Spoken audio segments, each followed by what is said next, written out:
Assalamualaikum warahmatullahi wabarakatuh. Saya akan menjelaskan terkait dengan alat-alat bersuci. Alat-alat bersuci yang dimaksud dengan alat-alat bersuci di sini ada dua hal, yaitu dua kata, alat dan bersuci. Alat itu sesuatu yang digunakan untuk mengerjakan sesuatu, itu alat. Nah, bersuci adalah kalau dalam hal ilmu fikih, bersuci adalah membersihkan diri, ya, diri kita, membersihkan pakaian. Pakaian ini termasuk baju, kalau orang laki-laki ya sarungnya, kopiah, semuanya hal yang berkaitan dengan kain itu namanya pakaian. Pokoknya pakaian di badan, pakaian. Yang ketiga adalah tempat yang akan digunakan untuk ibadah itu bersih dari apa? Bersih dari najis dan hadas. Jadi harus apa ya istilahnya, tidak ada sesuatu yang najis dalam badan kita, pakaian kita, tempat yang akan kita gunakan untuk ibadah ini tidak ada najis. Dan diri kita juga tidak posisi hadas atau tidak hadas. Nah, ini pengertian bersuci.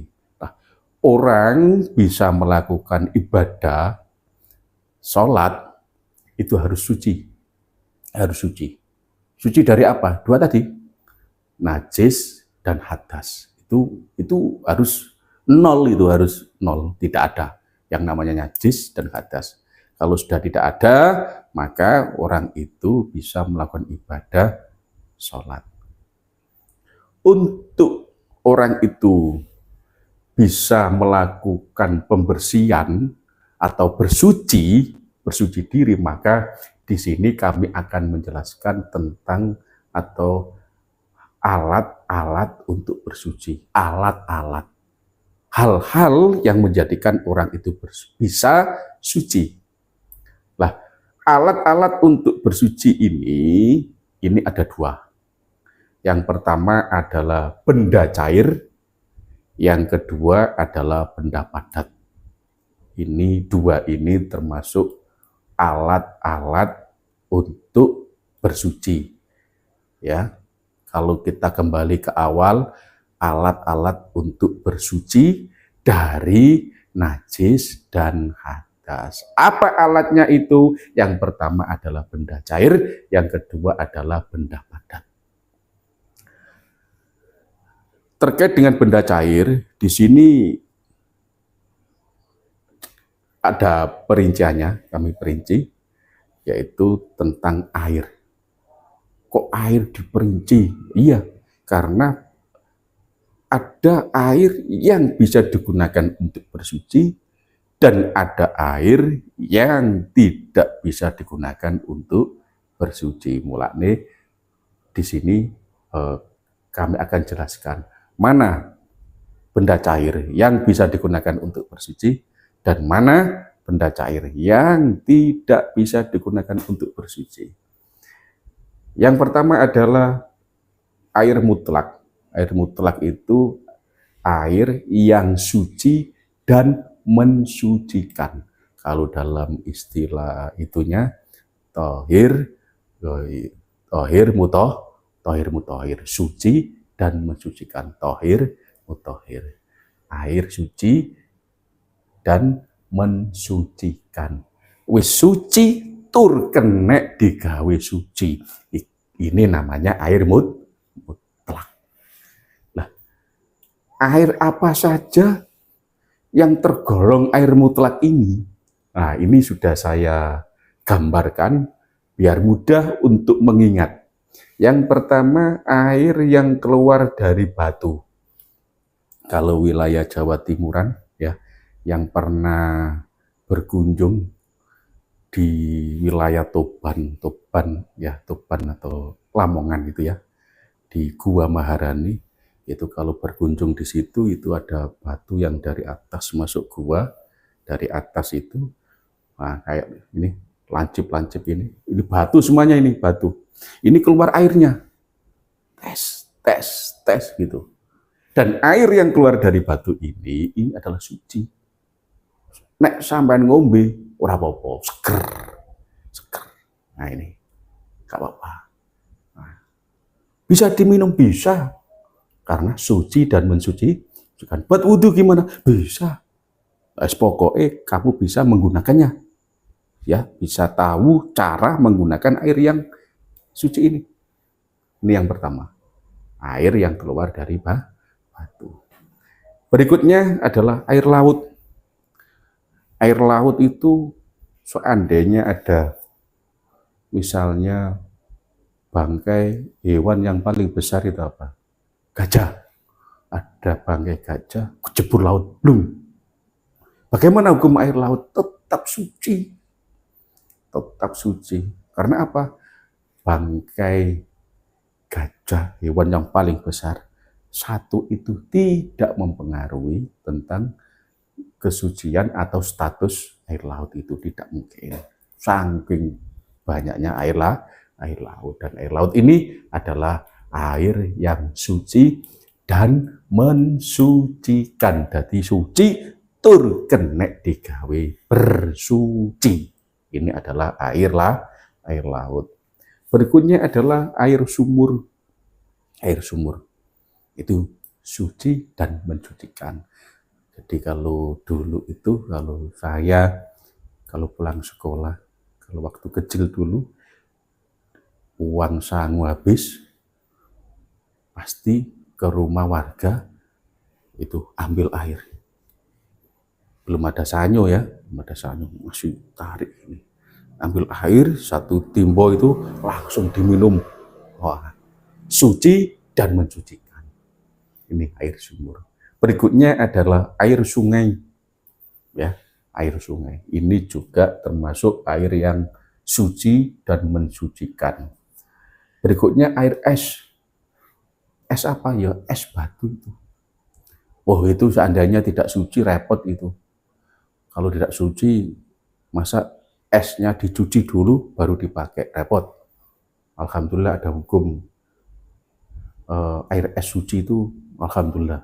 Sehingga ketika kita beli es tub yang kotak-kotak itu kecil atau yang balok-balok itu, dipakai, dimasukkan ke gelas, disoi minuman Sprite atau es teh gitu, segernya minta ampun, itu namanya es teh. Ini suci, nggak perlu dicuci dulu kalau mau pakai, karena dia es batu ini, es ini suci dan mensucikan. Berikutnya air sumber yang keluar dari tanah, itu suci juga. Itu kalau ingin minum ya langsung ambil aja minum. Kalau ingin buat wudhu ya agak di lubangnya, tempat keluarnya sumber itu agak dilebarkan, dia kan terus keluar dan mengalir. Lah ini kamu buat wudhu, kan airnya sedikit tapi dia kan terus mengalir, keluar terus sumbernya, nggak apa-apa. Suci dan mensucikan. Berikutnya air salju. Kalau di Indonesia ini adanya yo salju-saljuan, bukan salju tapi es.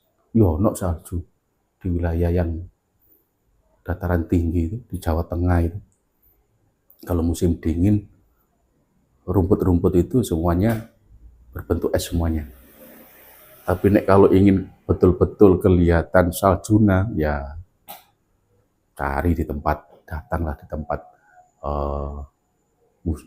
negara atau wilayah yang memang biasanya hujan salju.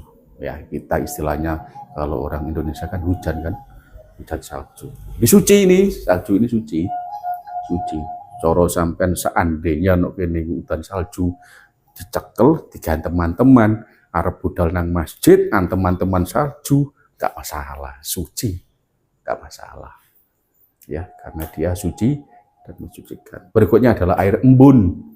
Ya, yang biasanya kita temukan kalau waktu pagi atau waktu pagi mulai jam 2, jam 1 itu udah turun ya, embun udah turun. Jam 1, jam 2. Kalau istilahnya biasanya, yo mari subuh, sudah turun ya karena bangunnya mari subuh. Rone yo mari subuh itu. Sehingga yang diketahui embun itu ya embun setelah subuh. Padahal jam 3 itu udah turun gitu. Embun itu. Ini daun-daun itu banyak. Semuanya ini adalah termasuk air mutlak, air yang suci dan bisa digunakan untuk bersuci. Nah, ini akan saya jelaskan dengan terperinci dan satu-satu agar jelas. Karena tidak semua benda cair seperti apa yang saya sampaikan awal tadi, tidak semua benda cair bisa digunakan untuk bersuci. Ini yang pertama, air mutlak. Yang berikutnya adalah air musammas.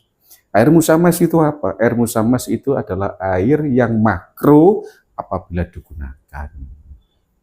Kalau dipaksa untuk digunakan, ya nggak apa-apa.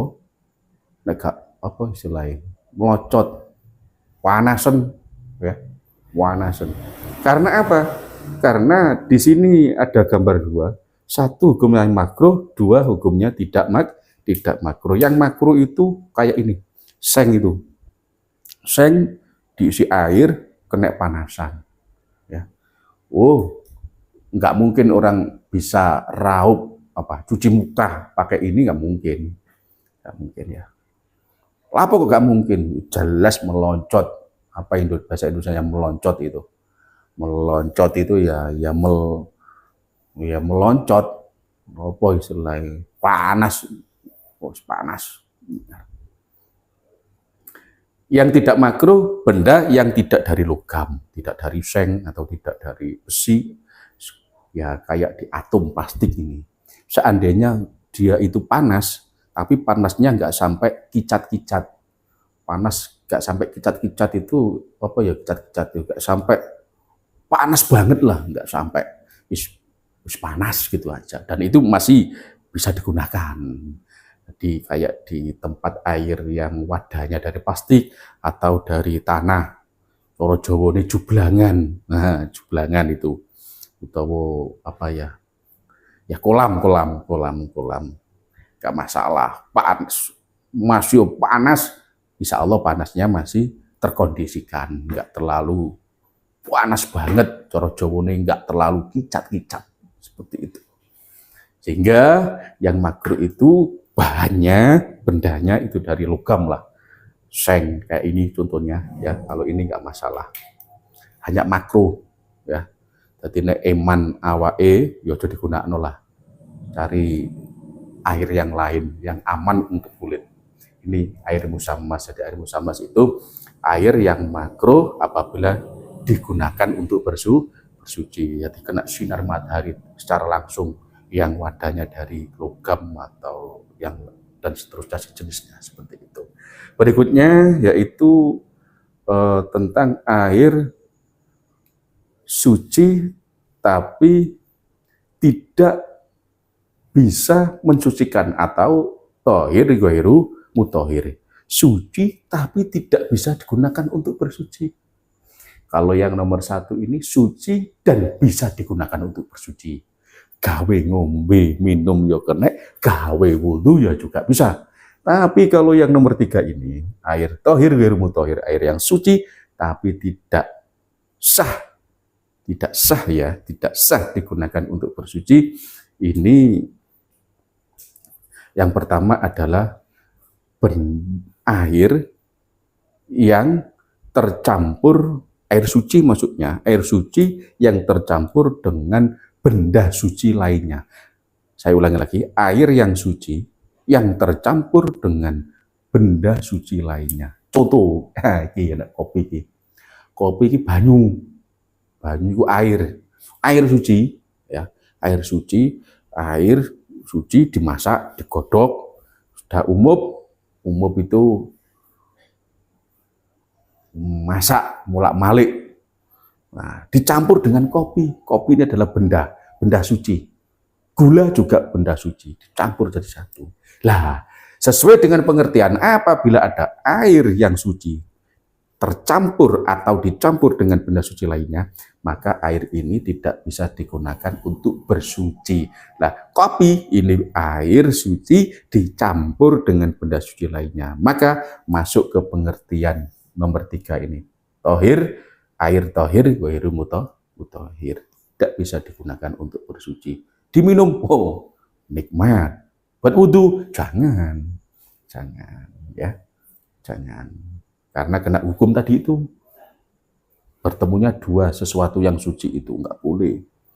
Ini juga ada, saya kasih contoh gambar teh ya, sama teh itu ya dari air, terus jahe, nah, jahe benda dilebokno tadi wedang jahe, teh dilebokno, teh tubrukan banyu ambek teh diyer, jenenge teh tubruk, tapi juga muni diyer. Ini yang pertama, ya. Jadi benda air yang suci tercampur atau dicampur dengan benda suci lainnya. Ini barangnya tetap suci, tapi tidak bisa digunakan untuk bersuci. Sucinya itu apa fungsi dari sucinya? Fungsi dari sucinya adalah bisa diminum. Ketika kena tangan, kena apapun, ya tetap suci, namanya suci. Tapi tidak bisa digunakan untuk bersuci, alias tidak bisa digunakan untuk berwudu. Masuk wudu ke kopi. Sak sugi-sugine wong wudu ke kopi, mbok pengen ruwonge. Ya. Yang berikutnya adalah air suci, air yang dari buah-buahan atau dari tumbuh-tumbuhan. Nah, ini saya gambarkan jeruk, buah-buahan, buah jeruk, diperes, keluar airnya, dikumpulno.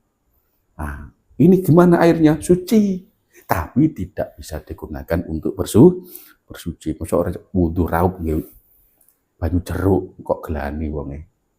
Nah, yang berikutnya adalah tumbuh-tumbuhan ya koyok apa itu namanya? Tebu. Wah, tebu bukan.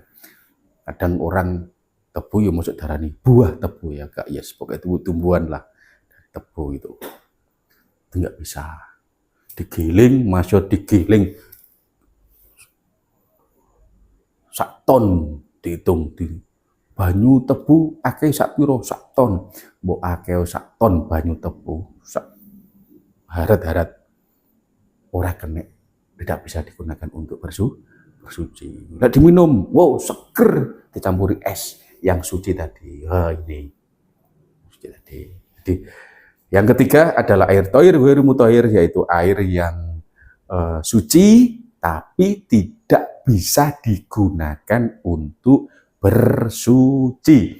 Contohnya tadi air yang suci tercampur dengan benda suci lainnya kayak kopi, wedang jahe dan seterusnya, atau air yang dari buah-buahan atau tumbuh-tumbuhan kayak ini es jeruk atau es tebu dan seterusnya. Berikutnya yang keempat adalah air mustakmal. Air mustakmal itu apa? Air mustakmal itu air yang sedikit yang sudah dipakai untuk bersuci walaupun toh tidak berubah sifatnya. Wudu ya, biok kayak contoh ini. Nah, wudu, biok. Setelah dibasuh, ya namanya dibasuh kan airnya harus mengalir. Nah, ketika mengalir, ambil lagi. Ini satu cawuk apa istilahnya satu cawuk? Ya sak mene iki sak cawuk. Seandainya ketetesan ini tes. Nah, ini loh. Air sak cawuk ini dikatakan air mustakmal karena airnya sedikit dan tidak nunggu air ini berubah enggak yo. Rasanya gimana? Berubah enggak? Baunya gimana? Enggak usah nunggu itu. Pokoknya kalau airnya sedikit itu dalam hukum air itu kurang dari 2 kola. Pokoknya air sedikit, ketetesan air yang sudah dipakai untuk berwudu atau bersuci, maka air itu dikatakan air mustakmal. Dan air ini suci, tapi tidak bisa digunakan untuk bersuci. Sak cawukan iku mang iki suci iki, suci. Cara sampean pengen ngombe, monggo mbien gak apa-apa. Tapi gak kena digawe wudhu berikutnya, gak kena, gak bisa, karena itu sudah masuk wilayah atau kategori air mustamal. Ya. Yang kelima, ya, yang terakhir dari benda cair adalah air mutanajis. Apa air mutanajis itu? Air mutanajis itu air yang terkena najis. Oh, air yang terkena najis. Contoh ini saya kasih contoh. Air banyak. Ya, ini air banyak. Ini kolam ini. Air banyak. Sak kolam loh, gak mau banyak, banyak sak kolam. Tapi kalau kena sesuatu yang najis, misalnya di situ di pinggir kolam itu ada orang menyembelih hewan sapi, belai sapi selawe itu kurang agak ya, cukuplah selawe. Darahnya masuk kolam sampai merah. Nah, senajan to banyune ku banyak akeh sak kolam, tetep air itu najis karena air itu sudah berubah sifatnya. Sing asali bening dadi abang kaya iki, abange kena najis alias darah sangka belihane sapi sing jumlahe selawe. Wow. Iki masya wakeh sak jublangan sak kolam tetep najis karena sudah berubah sifatnya. Sifat yang masuk kategori berubah sifat. Sifat itu apa? Ya berubah warna, rasa, dan baunya. Pokoknya kalau ini sudah ada perubahan dari salah satu tiga ini, maka air itu masih wakeh banyak, maka tidak bisa digunakan untuk bersuci karena air itu najis bila mana kejatuhan najis. Ini untuk gambar yang berikutnya adalah air sak timbo, jupuk air sak timbo, sak timba.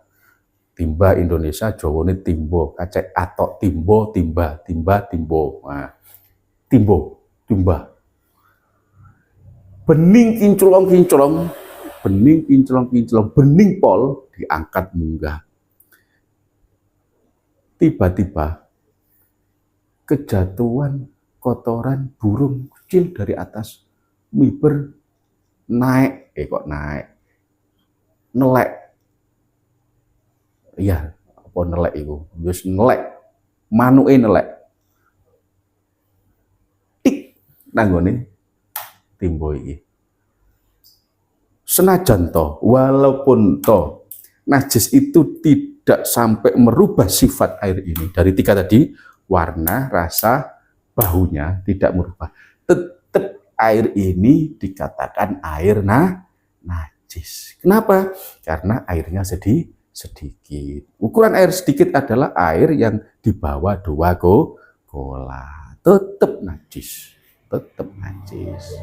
Dan ini nggak bisa dipakai untuk berwudu. Terus piye? Ya dikewak nimbuh maneh. Itu caranya. Nah, inilah termasuk macam-macam air atau kategori benda cair, ya. Ada air mutlak, ada air musammas, ada air tohir, gohir mutohir, suci tapi tidak bisa digunakan untuk bersuci. Ada air mustakmal yang setelah wudhu itu, tetesan wudhu itu, ya, atau lainnya. Dan yang kelima adalah air mutanajis. Ini adalah benda cair yang bisa digunakan untuk bersuci. Dan harus paham, kalau tidak paham maka kalian akan beribadah yang ternyata tidak diterima karena menggunakan air yang tidak suci, karena menggunakan air mutanajis atau menggunakan air tohir, gohir mutohir, suci tapi tidak mensucikan kayak wudhu. Nah, itu nggak sah sholatnya, nggak sah. Ya, yang sah ini. Dah, ini benda cair. Yang terakhir adalah benda padat, ya. Jadi benda padat ini termasuk alat yang bisa digunakan untuk bersuci, ya. Bersuci di sini saya contohkan ada batu, ya, ada batu, ada kayu, ya, ada tisu, ada tanah yang menggumpal, cowok Jawanya itu coro Jawa nih brongkalan. Aku nek ngarani saya itu kalau mengatakan itu brongkalan. Brongkalan itu apa? Ya ini brongkalan. Brongkalan itu oh, tanah yang menggumpal besar-besar itu kalau Jawa namanya brongkalan. Lah, benda-benda padat inilah bisa digunakan untuk bersuci, baik bersuci dari membuang kotoran besar maupun kotoran kecil. Mari pipis, yo gawe bersuci mbek iso templekno ngene. Tik tik tik. Nah, tapi kudu kering, ojo sampai teles. Nek teles lah gak iso nyerep padha ae pekok, ya. Harus kering. Kering. Terus tujuannya menyerap. Nah ini. Lah, untuk membersihkan BAB atau kotoran besar, ya pakai ini nggak apa-apa. Cuma ada caranya, ya. Ambil 3 batu misalnya 3 batu. Nah, 3 batu ini contoh apa nih ya? Wah ini nih ada. Ini. Kok ya ada air minum di sini. Ini ada ini. Misalnya ini batu. Ini sesuatu yang dibuat jalan kotoran. Nah, wis ya. Kalau membersihkan satu arah, nggak boleh diosok-osok. Apa jenenge iki? Diosok-osok itu apa? Digosok-gosok, nggak boleh. Srek, srek, srek, srek, nggak boleh. Ingkut siji kotorane tambah ngambrak anjuk dindi, nomor loro beret apa engko. Jadi cukup satu arah. Satu arah, sret, digeser, puter, sit. Nah, buang, ganti lagi, sret. Nah, ini tambahan cara menggunakan benda padat untuk bersuci. Ya, mungkin ini yang bisa saya sampaikan terkait dengan alat-alat untuk bersuci. Selanjutnya nanti saya akan bahas tentang lainnya, masih banyak lagi ya. Ada banyak, ada tentang macam-macam najis, tata cara wudhu yang fikih yang dasar, ya fikih yang dasar, wudhu, cara wudhu itu bagaimana yang benar, macam-macam najis itu apa saja, dan cara mencucikan apa saja. Nah, nanti saya jelaskan di video-video berikutnya. Kali ini saya hanya fokus untuk menjelaskan tentang alat-alat bersuci. Nah, itu yang dapat kami sampaikan. Bila Anda salah ucap, saya mohon maaf sebesar-besarnya. Wallahul muwaffiq ila aqwamit thoriq. Assalamualaikum warahmatullahi wabarakatuh.